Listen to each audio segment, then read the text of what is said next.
Welcome to the Peaceful Worldschooling podcast, featuring your host, ajharders. We're committed to cultivating a peaceful world beginning right in our own hearts and homes. Together, we believe that the world is our biggest and best classroom, and the people and places in it are our greatest teachers. So I invite you to join me on the adventure of a lifetime, beginning with a conversation that can change the world.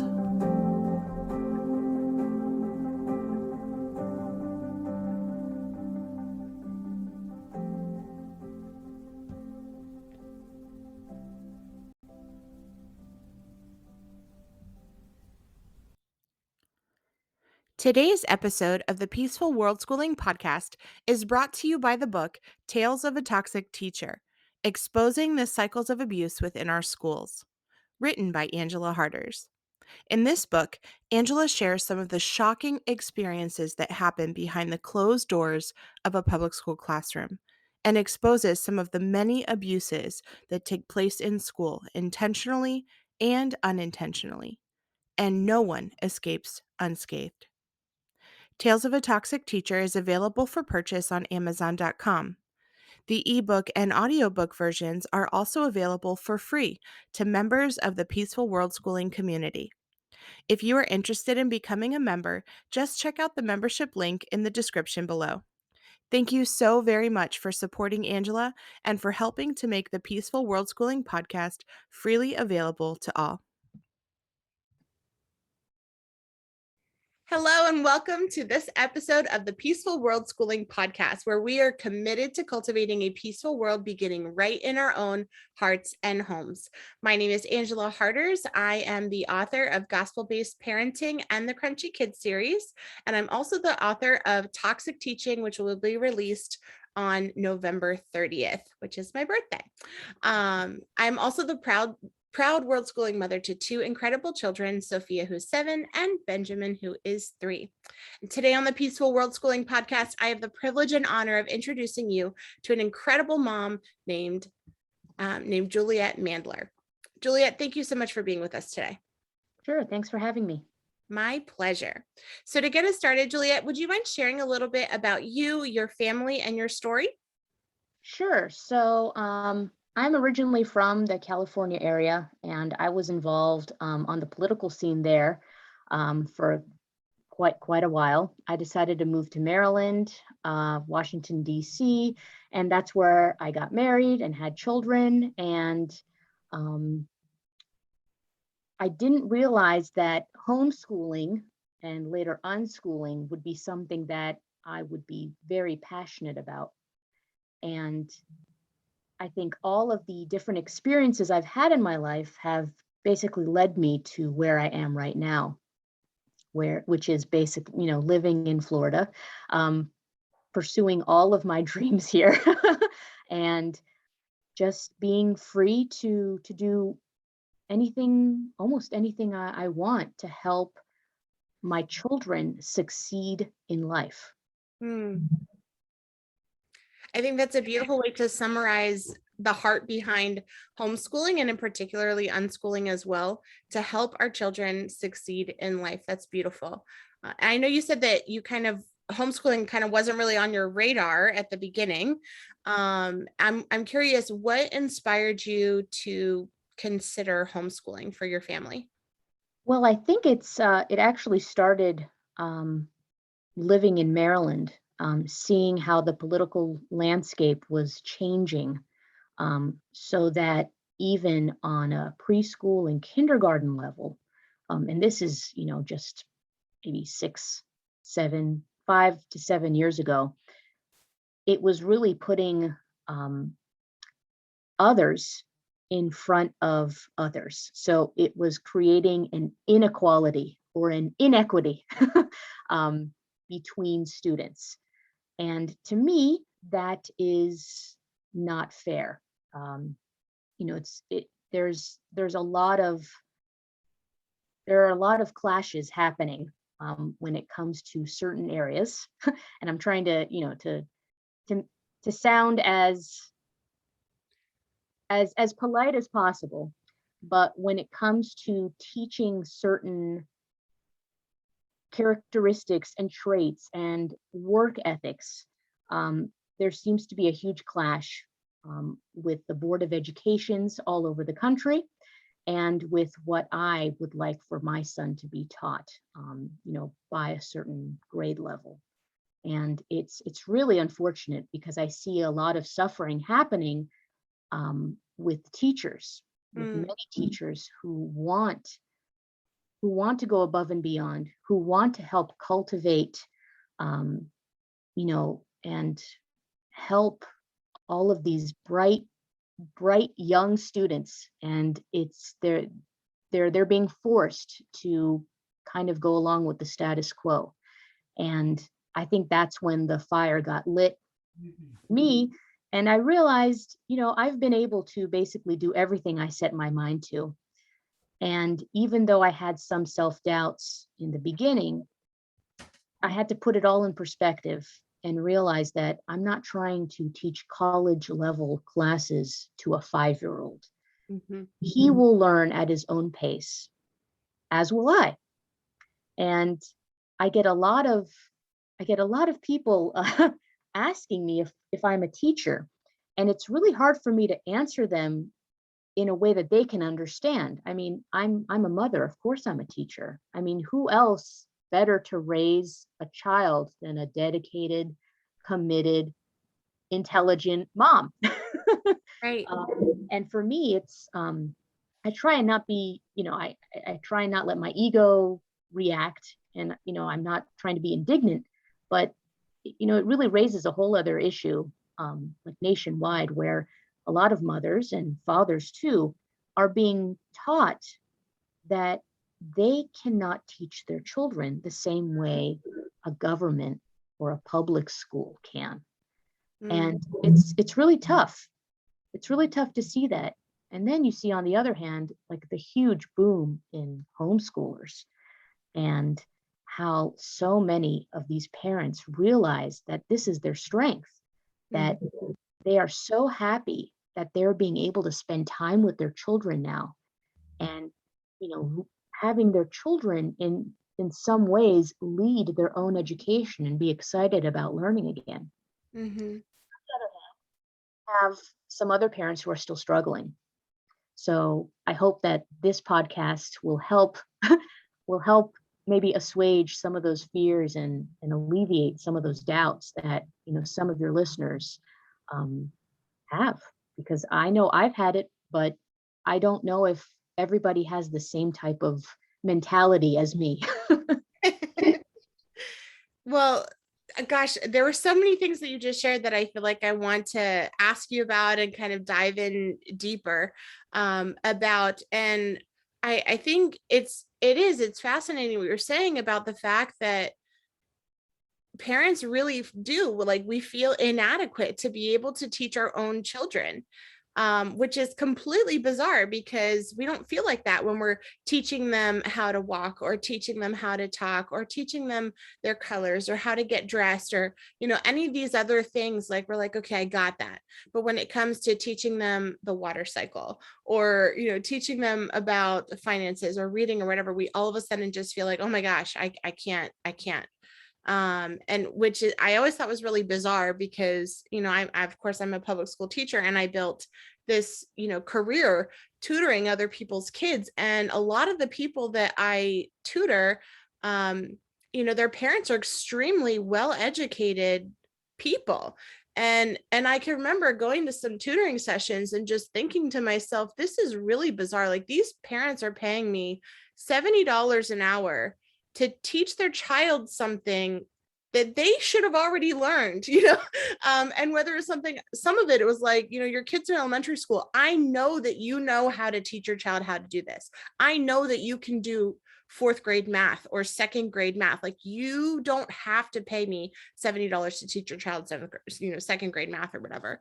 Or, even in the case of high school stuff, like the fact that you went through this system and you don't even feel comfortable to be able to teach it to your child, even though you supposedly learned it, like, that should be communicating something to us. Like, you are a successful human being on this planet, and yet for whatever reason algebra 2 just wasn't relevant in your life, and you made it, and you're okay, like it's okay if your kid doesn't get algebra 2 in their life.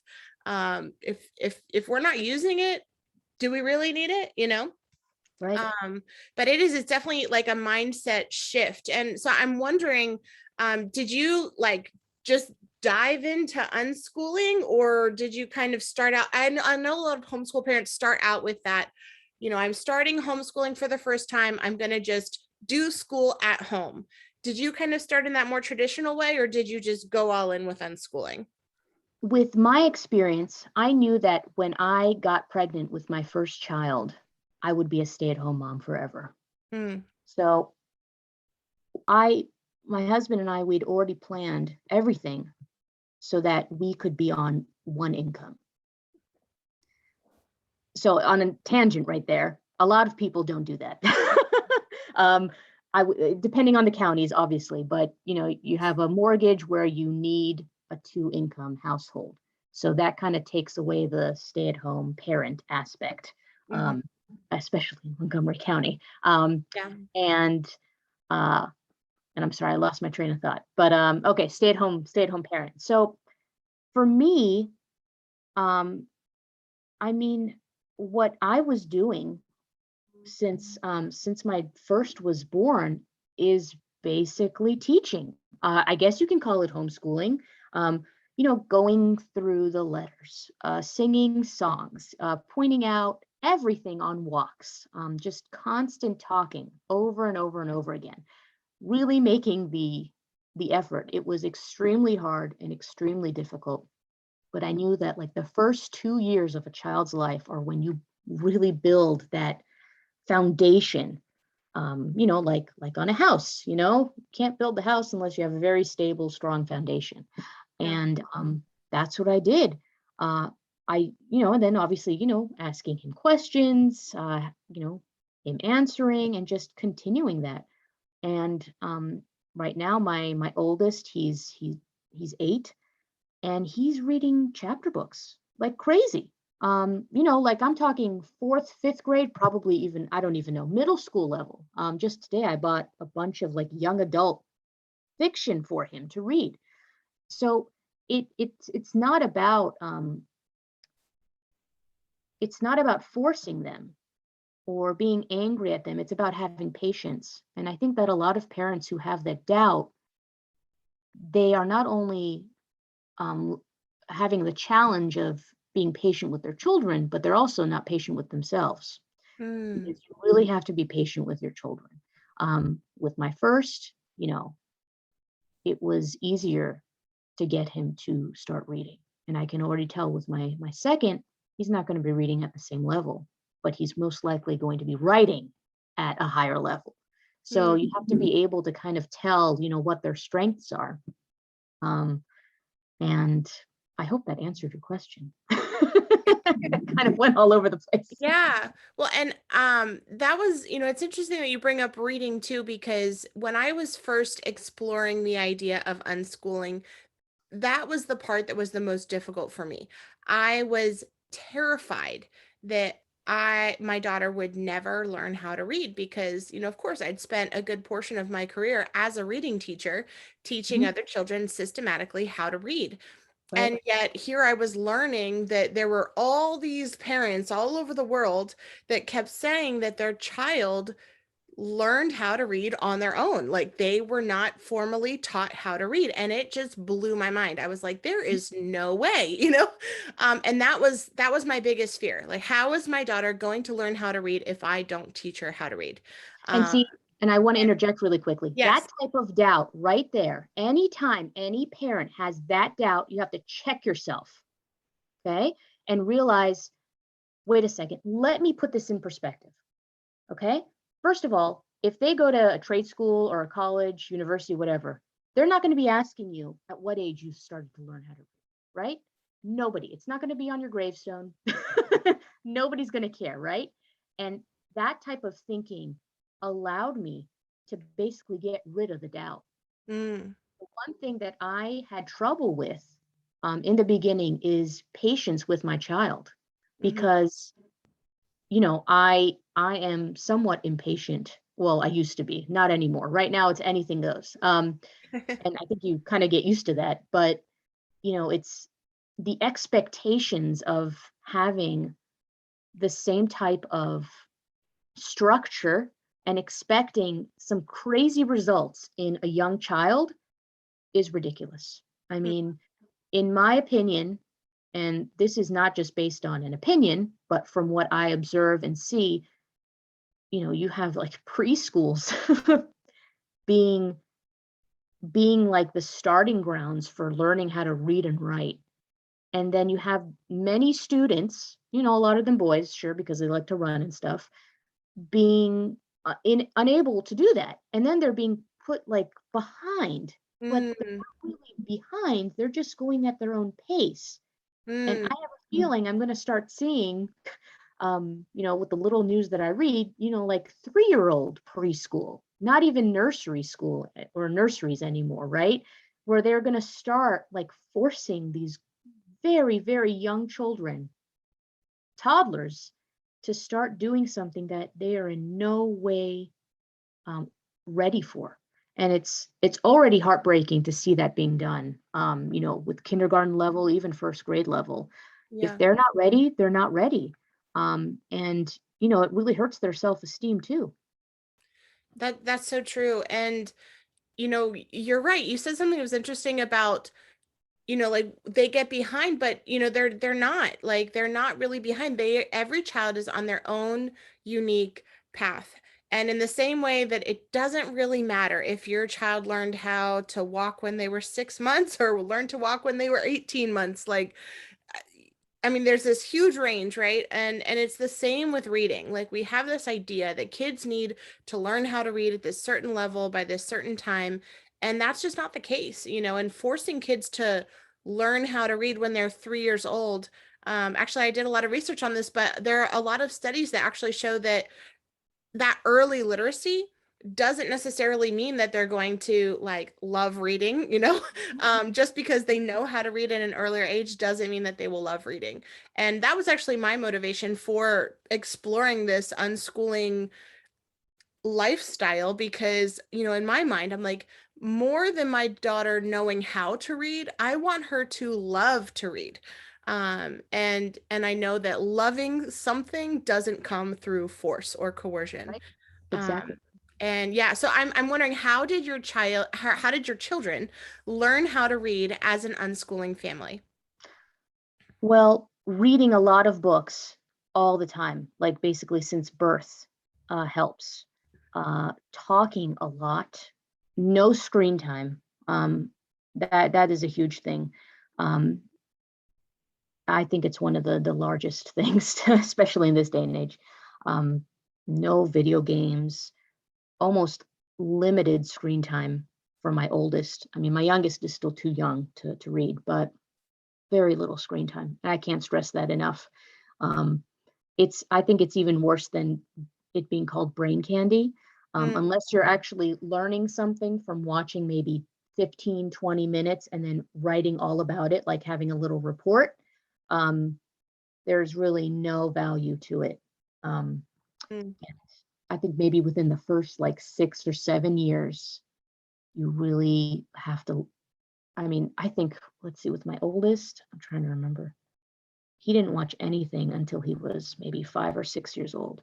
And when I mean anything, I mean no television, no tablets, no phone, absolutely nothing. And wow. that's why he is happy. He's super happy. He's super energetic, like crazy energetic. He's not chubby. He exercises all the time. I'm totally fine that he's all over the place because he just wants to run and play. Hmm. And he talks to adults, which I know these are all like super random things, but to me they stand out because he's able to have just a regular conversation with people, Hmm. um, without having to look at a screen constantly. Mm, And I see that with many other children his age. They're just playing video games and they're very aggressive and angry and tired. and it's affecting them. So Hmm. it's basically, yeah, like I mentioned, I can't really, I'm assuming a healthy diet, that's also something that's important. Hmm. Uh, I may be one of those moms, quote unquote, but I read the ingredients of everything, very minimal processed foods. When Hmm. I mean very minimal, it's like really minimal. And I look at the ingredients too, Yeah. because I see what's being put into foods here sold in the US versus foods, let's say in Europe, and there's a clear distinction between those two. So, Hmm. I mean, he loves roasted Brussels sprouts. How many 8-year-olds are like jumping with joy at the thought of eating roasted Brussels sprouts? So that's just one example. But I just think, and it's hard. It's really hard. But I see I see all of the work I put in, and it's totally worth it. Hmm. That's awesome. I'm really glad to hear that. And you're right, especially with boys in particular, you mentioned that a lot of times we tend to, label boys because they're not as excited to sit down and read, when they're 3, 4, and 5 years old, because they do, like they have a lot of energy and they like to run around and be active and do all these kinds of things outside. And actually, I wrote a chapter about this in my book that we are drastically overrepresenting boys in particular and labeling them as having special needs or labeling them as having ADHD or these other things. And, we say that, oh, this child has special needs, but the truth is they're not special needs. They just have regular needs. Like they have regular, normal, completely normal needs to be loved, to be understood, to be valued for the individual that they are, to move around, to be active. Like those are normal needs that a child has. And it really is a shame that we are, quick to kind of slap these labels on boys in particular. And it's very harmful to their self-esteem. And as you mentioned, food definitely does also play a role in that, in the, the kinds of behaviors that children are exhibiting, and screen time too. A lot of times kids can be negatively impacted by by being on screens for different things. But I definitely think it is important to, whether you're using screens or not, to be mindful of just what your kids are being exposed to, and being able to connect with your children while they're connecting on screens, and not kind of just using screens as a way to like send your kids off somewhere on their own, although I know that can be tempting. But to really be intentional and get curious about what your children are doing, what they're watching, what they're looking at, what they're listening to, and engage with them in that aspect as well. So I know that you are an unschooling family, and I'm wondering, did you have any particular like fears or concerns when you started unschooling? I mentioned that I was worried about my daughter would never learn how to read. Um, did you have any fears or concerns about unschooling? I mean, I still have, I wouldn't say just a fear, but a worry that he won't learn. I wouldn't say anything, but I mean that's how radical some of these, fears and doubts, he's Mm, not going to learn anything today, like what will happen? you yeah. know, I mean every single day there's always something that gets learned. Hmm. Um, it doesn't have to be in a workbook. It can be in, like a short video about a country. I mean, just there's always something that can be learned through Yeah. any type of activity. So Right. I think that would be one of the, it's not really a doubt, but just a worry that I have that he won't progress. Mm, But then again, I check myself because I'm used to the cycle, and now I've basically, programmed myself to not even have those fears or doubts or worries mm, because I know and I see that, within a month, he has read a certain number of books and, we complete a certain number of worksheets. And um, it's also just based off of him literally growing and, just getting taller. And, he asks a lot more deep questions, which are not very common amongst 8-year-old boys, I think, in the country. And Yeah. you can kind of tell. So I think it's not about instant gratification, which society is all about now.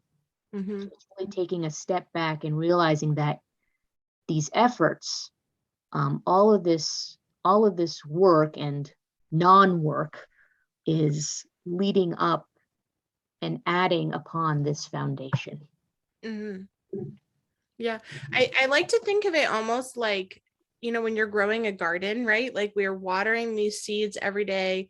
But if you were to like stand there and watch the seed, like we're not seeing the growth happen like in that moment, even though growth is happening in that moment, of course. Growth happens just simply by existing, we're growing. And it is that, being able to have that delayed gratification and go back and look and say, oh wow, I was worried that my child wasn't learning anything, or I had this concern that, oh gosh, maybe they weren't progressing or whatever, but now I can look back and see, wow, they really did. Like they read all these books like you mentioned, or we did all these different things together, and I can see how they're learning and how they're growing. Even if it might be, hard to kind of see or identify that in the moment. One of the things that I like to do that has helped me a lot with dealing with that own fear, as well, is to play the "What are they learning?" game. I don't know if you like to do that with your kids, but it's something that I started doing a couple of years ago, actually, and it has been so helpful for me. I learned it from another unschooling group on Facebook, but literally, we just take whatever they're doing. And I asked myself, what is my child learning when? And that could literally be anything. Like, what is my child learning when they're playing Legos? What are they learning when they're riding their bike? What are they learning when they're on this nature hike? What are they That is so learning? funny because I do that without knowing that it's a game. That's what I do. Yeah. And it's such a powerful way to, kind of take that step back. And instead of approaching our children with this agenda of like, okay, today I'm going to teach you XYZ, we can really take that step back and look at our children and see what they're choosing to engage in, choosing how how they're choosing to spend their time, and look at that and say, okay, what is my child learning from whatever it is that they're enjoying in this moment? And I think that's a really powerful kind of switch, I think, between homeschooling versus unschooling, is being able to kind of take that step back and look for the learning that our children are already doing. Yep, absolutely. Yeah. I mean, when you see, it's a lot of these things, I don't know why, but they were inherent in me. Mm, I, for some reason, was doing things that a lot of people talk about, like doing to change their other habits. And I'm mentioning this because the topic of teaching your child how to read. Um, I always was teaching them phonics, mhm. which there's a huge group that teaches sight words. So you're memorizing words instead of understanding how the letters sound. Right. And I didn't even understand that there was another way to teach. Like, it's obviously not as effective, but it's with the English language. But with sight words, you're going to create, so much confusion.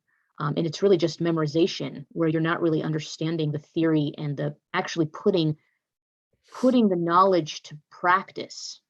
Does that make sense? That makes sense, Yeah. right? Yeah. And I think that was one of the turning points in lessening and almost eliminating my own self-doubt, because I realized, holy shiitake mushroom, I've actually been doing what a lot of other people say is the best way. And I realized that as long, I just have to think about something, believe in myself, and try it out. And with unschooling and some types of homeschooling, if a curriculum or a way of teaching is not working, you can change it. There is no obligation um, to keep going this route or this path, and that's part of the freedom with unschooling. And it's great. I mean, you basically teach the basics without any type of really set curriculum because they're so young. They need to just learn, sounds and how to write letters. You don't really need to have like workbooks and workbooks and workbooks for that. You could use them, sure, but you're kind of wasting, a lot of money. You just need to like get some tracing paper and have them like do it over and over and over again. And I think that's what a lot of parents who are so new to it don't realize, that you can do this for free. You don't have to pay anything.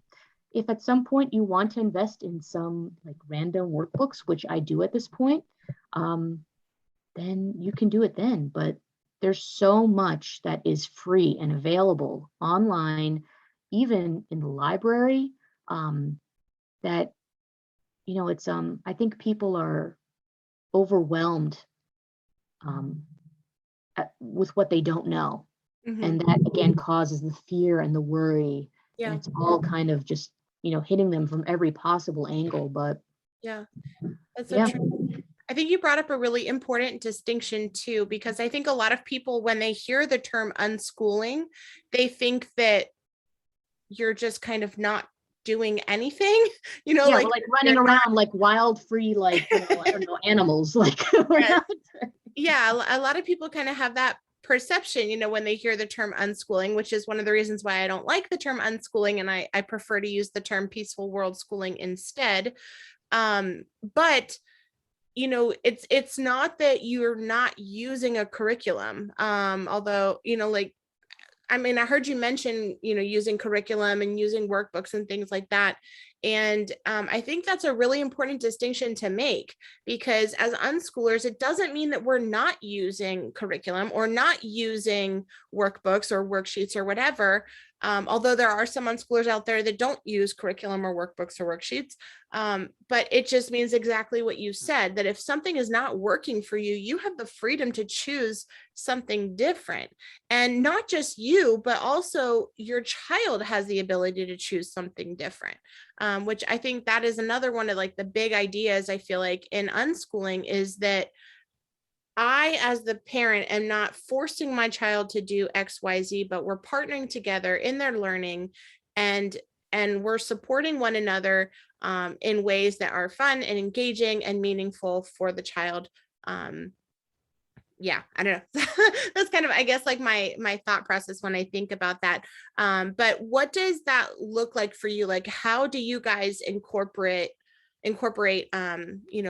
workbooks or curriculum in your learning? So I try and, I mean, I'm actually a very organized person, but when it comes to homeschooling, I don't want to keep a very set structure because I don't want my son to to be used to just, the same schedule every single day. That's kind of what I want to avoid. Having said that, obviously, my own point of view is that there has to be some structure. I'm not just going to allow him to do, to play with his Legos all day, right? Which again, they help with, your mobile, skills, and dexterity with the fingers, right? That's what I think of. Like, what did we learn today? But there's language arts, spelling, phonics, math. Uh, there's science. I mean, I have a bunch of different books, and we don't use. Obviously, he doesn't do each one every single day, but I kind of try and shake things up.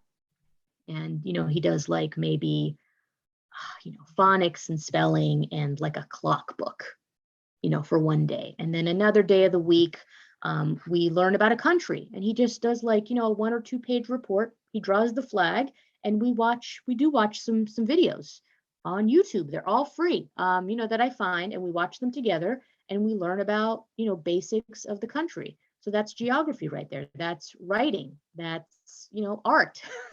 It's all of these things, together. And Yeah. then he also plays an instrument. So, and, with us moving, that was on hold for a while, but now we're starting it up again.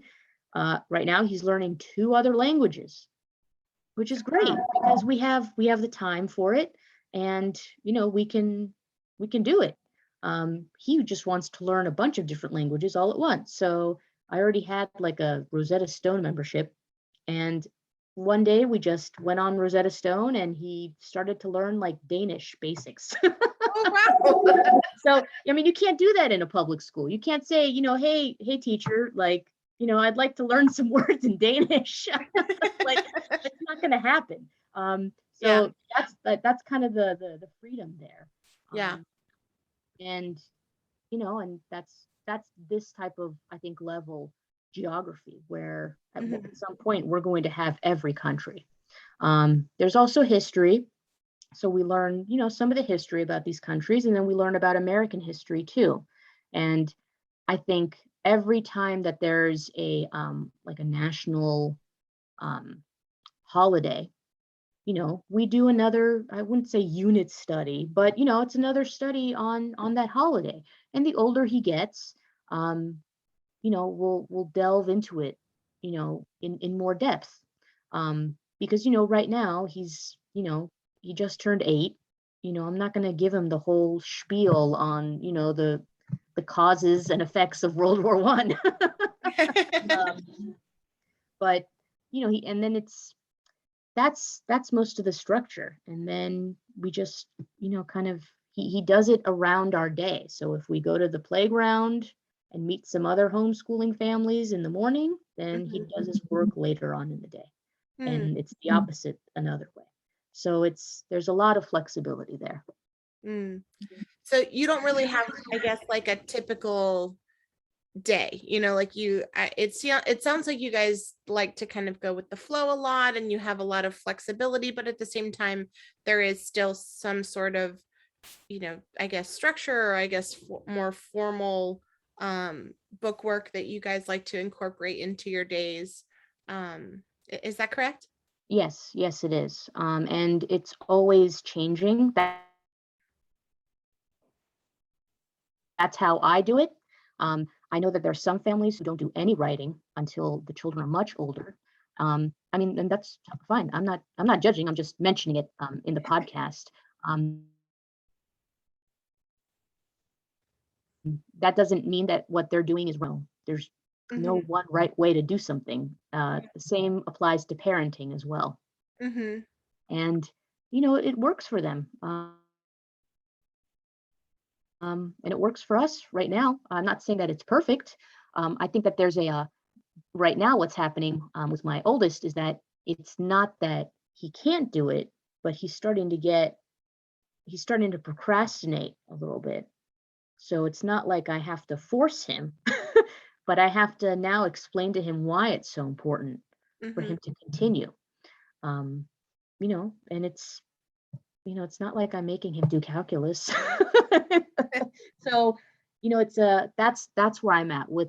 It's like a balancing act. Like, I also don't want him to be working or doing his lessons for too many hours in one day. So if he's taking too long, or if he's just unable to focus, I end it, Mm-hmm. and that's it. And then we just continue on the next day. I don't want him to dread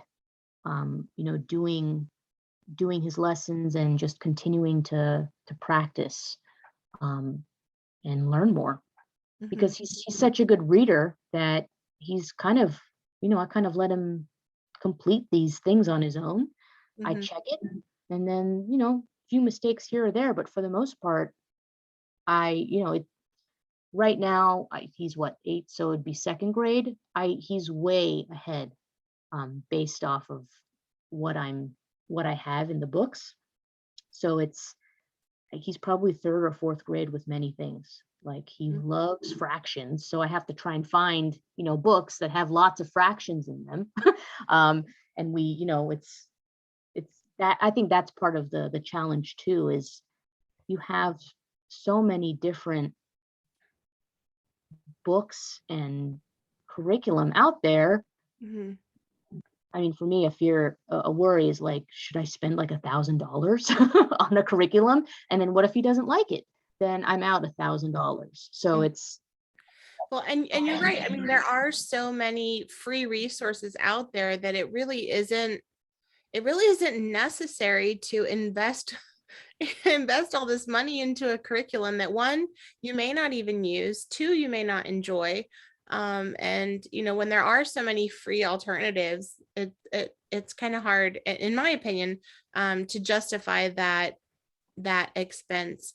And I don't know, I always try to see if there's, we have workbooks too, but I don't force my daughter to do them ever. And occasionally she will pull one out on her own and want to like play school. And so she'll like do the workbooks as a way to play school. But I'm not like, okay, sit down now, we're gonna do an hour of math or half an hour of math or whatever. It's not like that at all. But I've always had that mentality of like, I'm looking at these workbooks, these math workbooks, and I'm seeing the content that's there. And I'm constantly asking myself, is there a more fun way that we could learn this skill? And most of the time there is, especially in those early grades where they're practicing like counting and adding and all these other things. It's like, could I sit down and make my daughter do this boring, worksheet and have her like write out all these answers? Sure. But she has so much more fun when she's counting, real life objects, or we're counting marshmallows in our hot chocolate, or, or we're adding these different things, or we're doing fractions as we're baking or whatever, and so in my mind, I'm like, okay, if I can teach the same skill in a fun way, and it's something that's meaningful and relevant to my child, why would I not choose to do that over, these workbooks or worksheets or whatever? sure. I mean, with my son, it's all aliens. Like he does like a workbook, and then he just goes off on this weird make-believe alien story that has to do with some of the things that he learned. And he's able to incorporate everything he learns with aliens and outer space. Hmm. So that's how he's able to make it fun. I'm not I don't think I really need to. Um, for me, it's he does the work, and then he makes it fun for himself. Mm-hmm. And I mean, I guess it helps, helping foster that imagination, because it's never ending. Like he just talks all the time. But there's something with the curriculums too. A lot of these curriculums are on a computer as well. Mm-hmm. And I don't even think this, I know this, that when you're placing such a young child just in front of a screen, they're learning, but it's also much limited, or very limited. They're not writing as much. It's just not the same. And Mm-hmm. I even noticed that with my son, when we were still in Montgomery County, I gave him one day, but I relented with my husband. I said 3 days in front of the screen, and you'll see what will happen to him. So he had to do the virtual school because of COVID shutting everything down. And after the first day of virtual school, he was completely exhausted because he just had to sit in this chair. And I had reasons for putting him into public school at that time, which are now, over. But I knew then and there, when he stopped, it was clear. I'm sorry, I'm trying to formulate my thoughts. With 3 days of virtual school, he actually started to regress academically. Mm. I couldn't believe it without seeing it. And I know it sounds insane, but he was no longer doing basic math, which he was able to do prior to that. Hmm. I had to basically temporarily put him into public school for health reasons. And then I saw what was happening to him, and then I had to pull him out. Wow. So, yeah, it was a very quick turnaround. Um, but Yeah. And I know I kind of went off on a lot of tangents, but the screen time thing is really very, very detrimental. Um, Yeah. I think not just to my child, but to many other children too. I think that whole, COVID virtual schooling thing, I feel like that was the wake up call that a lot of parents needed to really look and see what is my child learning? Because for the first time, the public school classroom really was public, like parents were able to sit and hear, what is my child learning, what is my teacher teaching, how is my child's teacher teaching, what are the kinds of work that they're doing, how are they spending their time on this screen, and really look and see that, and then start to ask those questions of, is this the best investment of my child's time? And that is a question that I really encourage all parents to think about, because if you waste your time, you waste your life, right? Because that's all we got. And so much of our time spent in public school is wasted. It's wasted on transitioning, it's wasted on these kind of fluff things or busy work or different things that they're doing. And then when we added in that whole virtual piece of making these 5 and 6 year olds sit down on a computer for 6 or 7 hours a day, and I mean, it was miserable for them, and at the time I was teaching at the high school, so it was a little bit different. The high school kids were a lot more adept to, of course, being on screens for extended periods of time. But I cannot even imagine what that must have been like to be trying to do virtual schooling with a 5 year old for so long. I can't even Yeah. imagine the nightmare that must have been for you all. The saddest part was during virtual PE. How And do you do that? well, How the do you gym even do teacher virtual comes up, PE? comes on the screen and he does some exercises and all the kids do it. But it's just ridiculous. I mean, there's no connection. Like you have all these like little children who just want to play with their friends and they're just doing these exercises alone and it's Hmm. not sad, it's just weird. It's just really weird. um Yeah. I think I remember that. And also, you have terrible, if the teacher has a bad Wi-Fi connection, which our teacher did, it was through no fault of her own, but you can't even hear what's going on. Hmm. So, they're basically staring at like, a fuzzy screen with almost no sound. And Yeah. then the teacher plays like a YouTube video. It's a song, and we can't hear the song that well. So Yeah. it's just, yeah, it was just such a waste. It was really a waste. Well, and, Yeah. and even that whole idea of, like, the teacher is playing a YouTube video. I can't tell you how many teachers do that. Like in our classrooms, it's very common for a teacher to have a child watch a YouTube video as a part of their lesson. And then here I am thinking, like, we're spending a lot of money to pay these teachers to play a YouTube video that my child can watch for free, at home.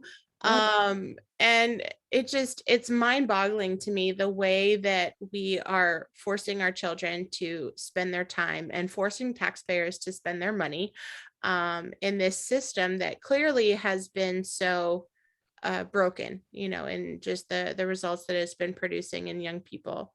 Sure. Um, but yeah, that's really that's really challenging. So how long was your child actually in the virtual academy before returning to homeschooling? I mean, 3 days. Oh. I couldn't, I couldn't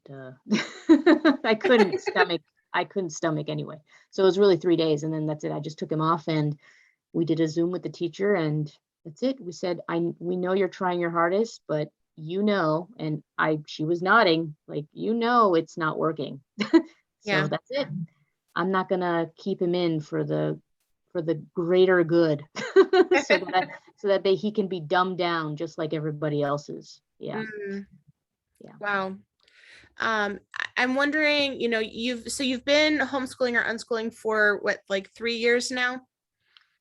Well, I would I would say since birth I've been schooling them. Um, Technically, I mean, they're both ahead for their ages compared to other children their age.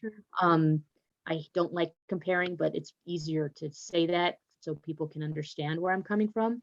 He was in public school for maybe 3, 4, 5, 6 months. It wasn't that long. And then the COVID lockdowns happened. So, yeah, I guess it's been that long. I can't even, I don't even know where the time flies. Yeah, I think it's been that long, 2.5, 3 years, something like that. I don't keep track because it's just, you know, he Just finishes life. something and then we just go on. Yeah. Um, but Is yeah, there is there something that you wish that you would have done differently in your homeschooling journey? yeah, not put him in public school.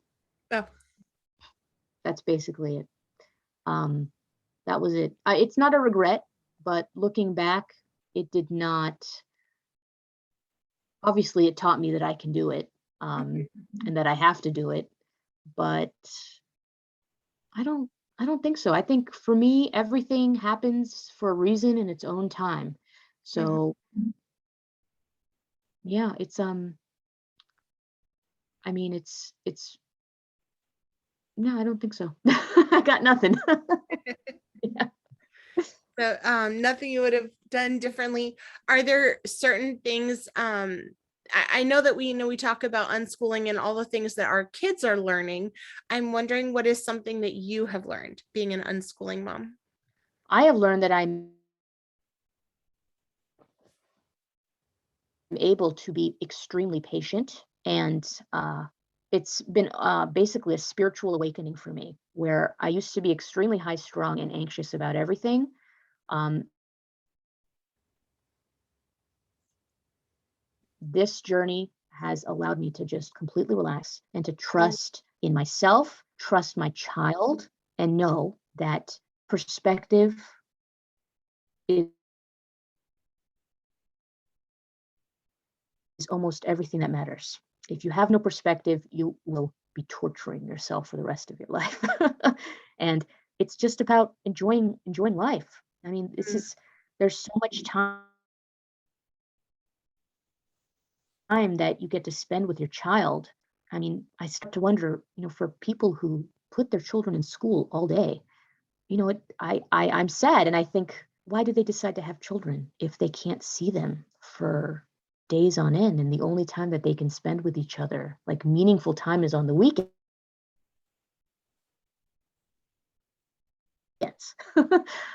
Again, that's just my point of view, my perspective, but these are the deep thoughts I think about when I realize that my children know that I'm always there for them. And mhm. it's not a sacrifice.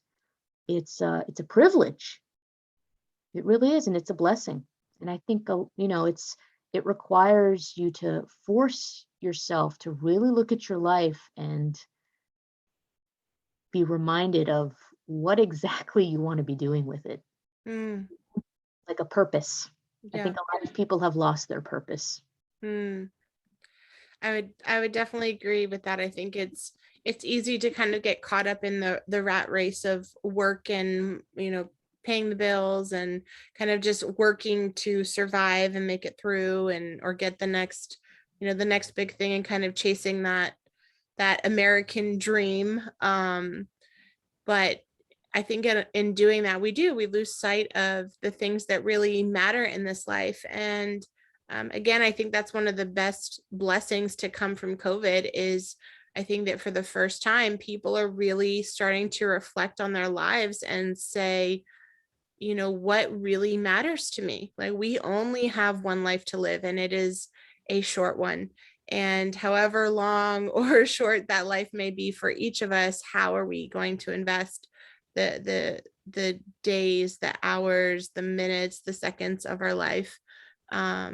And really being intentional in the way that we invest that time. And of course, being able to invest that with our children is by far the biggest blessing, I think, as a mom and as a teacher too, to be able to join my children in that journey and share life with them, as you mentioned.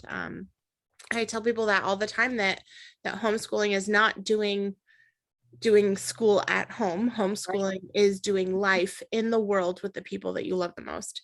And I think if we can move forward together from that lens and from that desire to want to have connected relationships with our kids and to share our life with our kids, and not just, the little bit at the end of the day when we're all tired and hungry and angry and frustrated from, a long day of work or whatever, or on the weekends when we're also exhausted, but when we can really, share and have quality time and quantity time. I think being able to have both quality and quantity is a beautiful gift. Yeah. Being You able know, to- another a quote that I may have read it, maybe I don't think it was 10 years ago, like seven or 8 years ago, was, and I don't know who it's from, so I can't attribute it, but they said, what you want written on your tombstone, let that guide you to how you live your life. Mm, I'm paraphrasing, but the idea, the context, can be understood pretty easily. Like, yeah. do you want to be, you know, do you want to be rich on your tombstone? Is that what you want people to remember you for? Do you Hmm. want to, be a hard worker? I mean, some people do. That's totally fine. If you have a very strong passion about something, and if that's what you want to be known for, you go for it. But again, put it in perspective. What do you want written on your tombstone? There. Because nobody's going to remember you except the people who've been impacted by you and your actions. Hmm. That's true. That is very true. If there's someone who's listening who is thinking about homeschooling, and in particular thinking about unschooling, I'm wondering, what advice would you give to another family that is considering an unschooling life? Well, the advice I would give is to first join a local homeschooling group. Hmm. On Facebook, social media, something. If you can't do that, start doing your research to find out what the requirements are for homeschooling. Some states, are more lenient than others. Understand that, do your research and see what needs to be done. The next step would be to, I think it's called deschooling. So once you've, sent in your letter of intent, which I think almost every state does, you deschool. So you just completely plug out, log out of everything. You can go on a vacation, you can go hiking, you can go camping, 2 weeks of absolutely nothing. Or you can just stay at home and play games, do some painting, um, cooking, a water fight. I don't know, food fight, whatever you want, and just completely decompress from everything. Hmm. And then once those 2 weeks are up, I would recommend probably another week of doing the same thing. And then just slowly, because those 2 to 3 weeks will probably be the most fun and you'll be making a lot of memories there. And then start slowly doing some research on what you want, how you want your child's, day to look. I mean, every adult has the freedom to choose. And then start with that. If you want your child to, depending on their age, to start doing some workbooks from 10 to 11 a.m., start it and see what happens. If you want to have like a reading hour before then, start it, see what happens. It's going to take time for any type of schedule or structure to stick. And again, it just depends on what their age is. But if they're older, then ask them, what do they want to learn about? They're always going to have an answer for you. And take it from there. You don't have to start and include every type of subject all at once. I would say, like, I guess it depends how mature they are in middle school, but middle school and high school, it can be student led. But at the same time, don't don't let them lead you into just one subject without them having the ability to learn about other subjects as well, if Mm-hmm. that makes sense. I mean, it's there's a lot of freedom. I think that's, and never doubt yourself, because if you're that passionate to even start considering this, then you're on the right path. There's a reason why you're doing this right now, and there's a reason why you're listening to my voice telling you to try.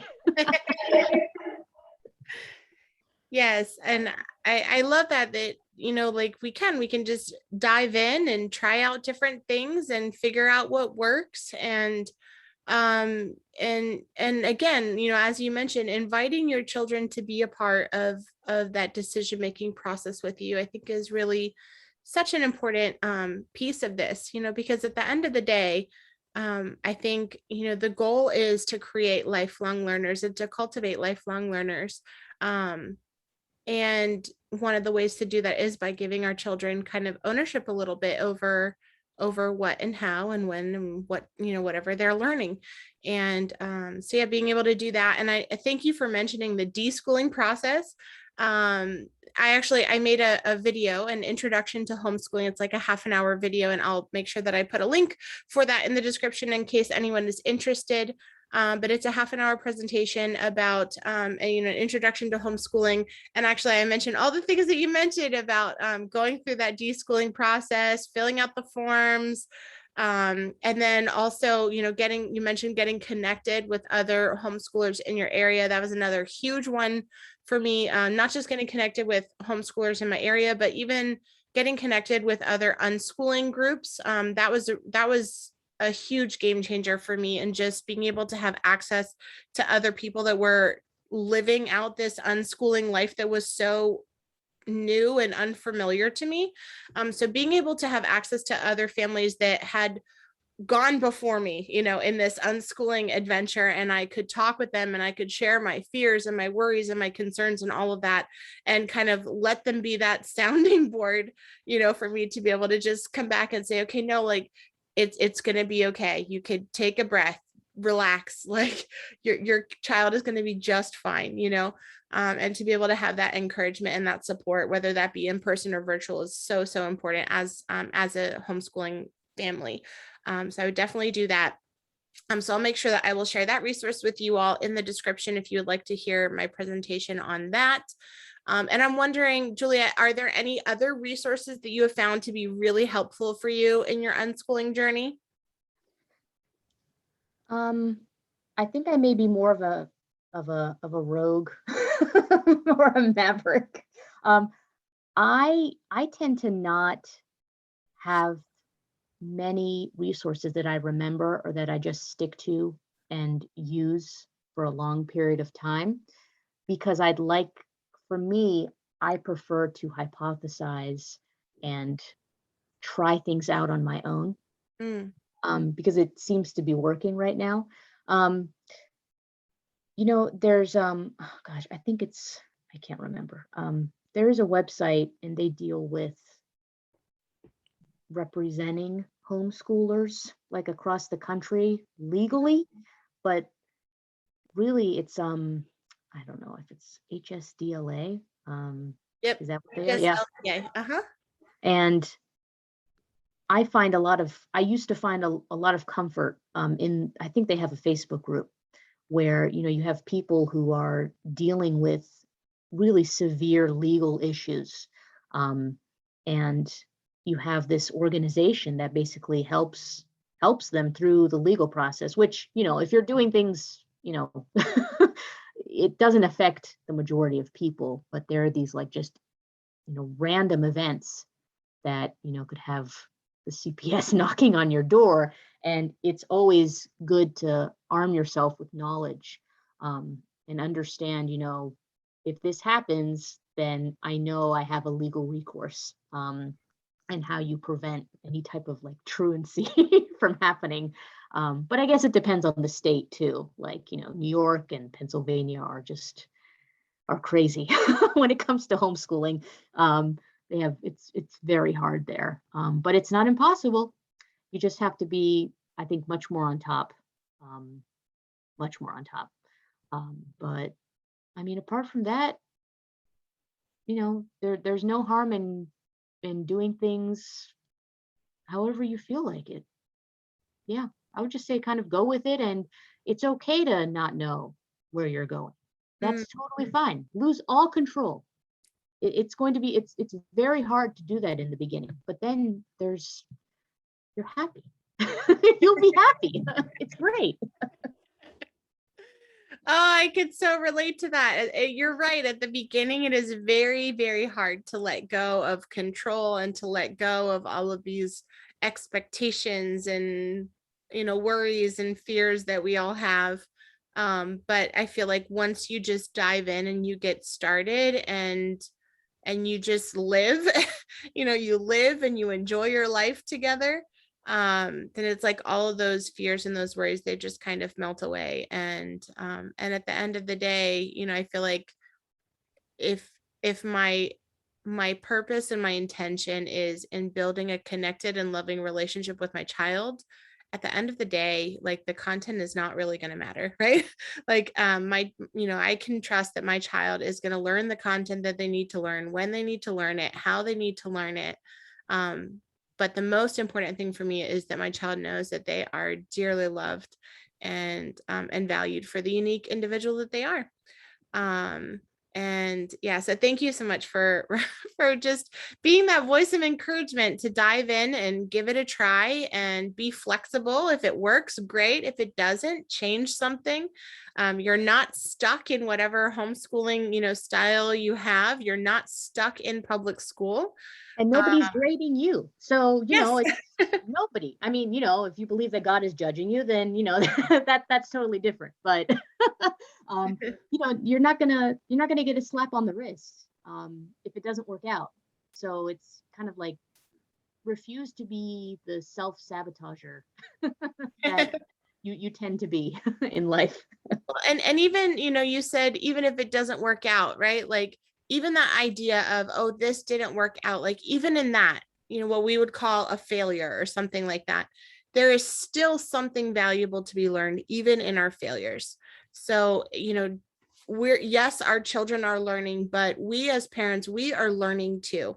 And if we can model that lifelong learning before our children and our own flexibility as we're getting new information or learning something new about our child or their learning style or their interests or our own learning style or our own interests, as we are learning, we are growing, we are changing, we are adapting.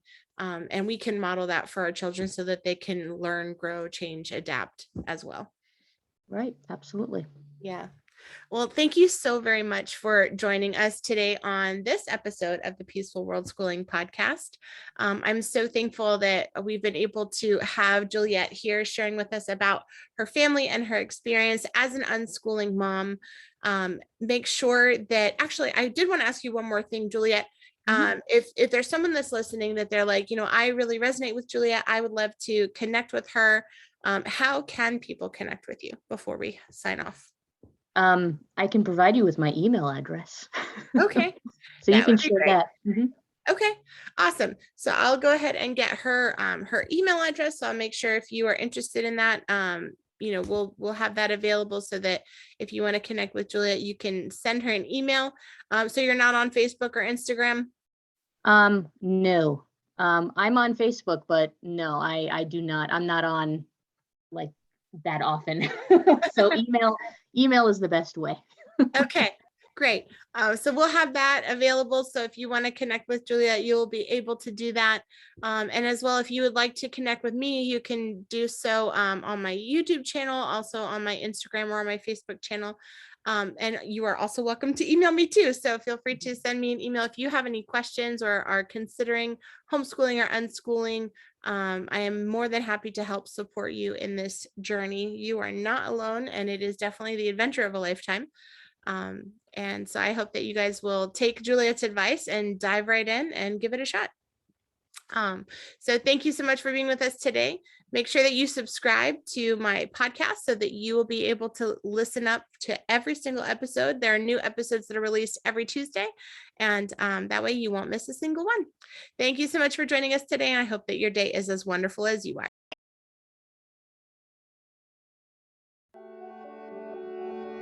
Join us next Tuesday on the Peaceful World Schooling podcast. I'm your host, Angela Harders, and if you enjoyed today's episode, click subscribe and be sure to hit the bell so you will not miss out on a single episode.